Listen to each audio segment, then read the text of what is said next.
Hi, my name is Tim Gregory. I'm the Senior Pastor of Family Worship Center in Santa Fe, Texas. And I want to talk to you today about a story that is found in 2 Kings, it's chapter 2. And the story is around two prophets, Elijah and Elisha. Elisha is not yet a prophet in the story, but he soon will be. He's Elijah's servant, and Elijah is a great prophet of God. He's done some incredible miracles, some powerful things. And it's about time for God to take him up.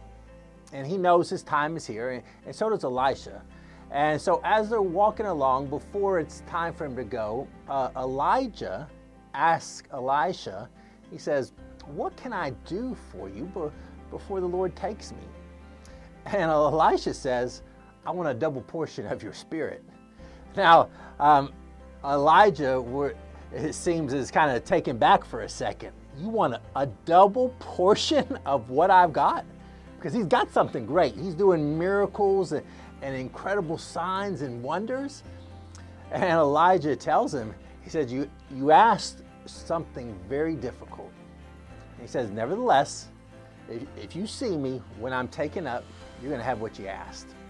Now, as the story goes on, Elisha does see Elijah taken up in the whirlwind, and he does get a double portion of the spirit that was upon Elijah, and he turns out to be a great and powerful prophet. But here's the lesson we learn. Elisha was not afraid to ask for something that seemed almost impossible, something that was difficult. You know, sometimes we don't hesitate to ask God for small things we know that he can do, or things we might even ask him for that we know we can do in our own strength. But I want to encourage you today to not be afraid to ask God for the hard things, the difficult things, the things that seem impossible. When you go to God in prayer, believe that he is the God of the impossible. Jesus said that nothing was too hard for God. Nothing was too hard for him. There's nothing so difficult that our God cannot do it. There's nothing that you can ask that's so big that God can't do it for you. Now we know that you need to ask according to God's word, which is his will for you. But if God is moving on you to do something that seems impossible, don't be afraid to ask him.